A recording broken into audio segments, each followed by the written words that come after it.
There have been huge headlines since President Trump talked up a criminal investigation of President Obama over events that happened 10 years ago, what Trump calls Russia, Russia, Russia. After what they did to me, and whether it's right or wrong, it's time to go after people. He's guilty. It's not a question, I like to say, let's give it time. It's there. He's guilty. This was treason. And he brought it up Friday after being asked about the Epstein case. Or they should focus on the fact that Barack Hussein Obama led a coup. National Intelligence Director Tulsi Gabbard has laid out her case on the matter. There is irrefutable evidence that detail how President Obama and his national security team directed the creation of an intelligence community assessment that they knew was false.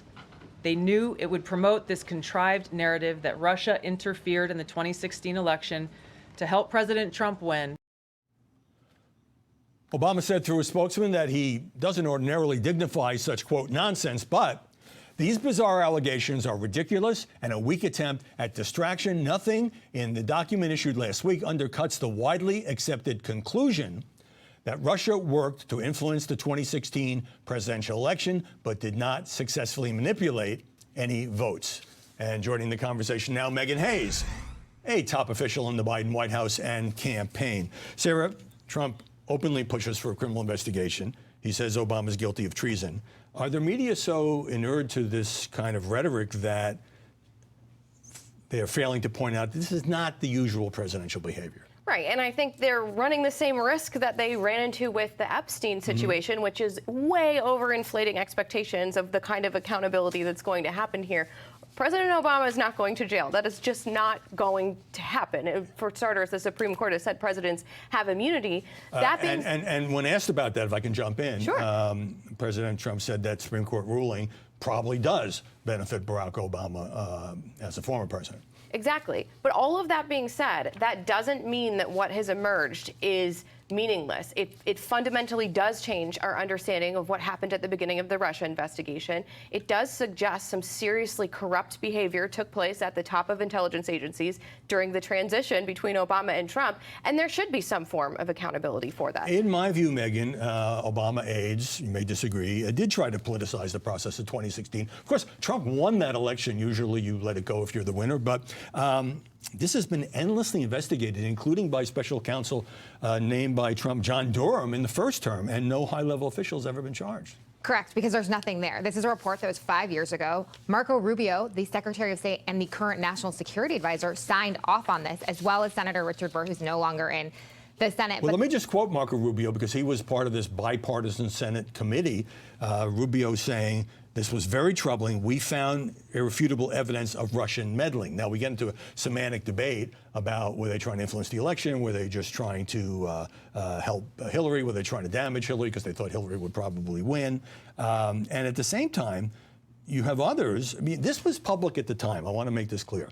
What Tulsi Gabbard has done is she's released the unclassified version, but I found a news story, December 9th, 2016, after the election. President Obama has ordered, a full review into hacking aimed at influencing U.S. elections going back to 2008.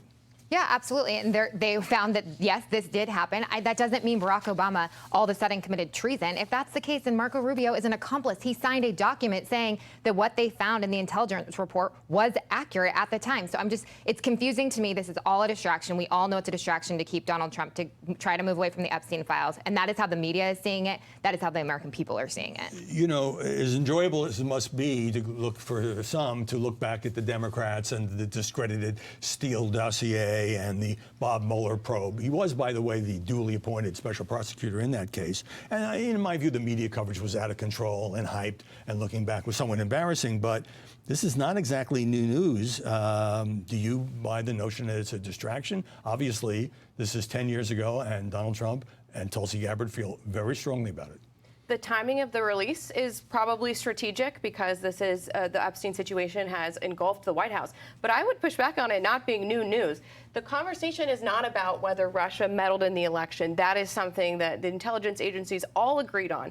But what Gabbard has declassified and put forward, and also what CIA Director John Ratcliffe has put forward in an equally important memo, is that the idea that Russia meddled in the election to help Donald Trump was fabricated, but it was necessary to underpin the collusion investigation. You could not have had a collusion investigation had the intelligence community not concluded, based on falsified intelligence, that Russia was trying to help Trump win, because there would have been no conspiracy to collude on. So that's the allegation Gabbard's But ultimately, that didn't happen.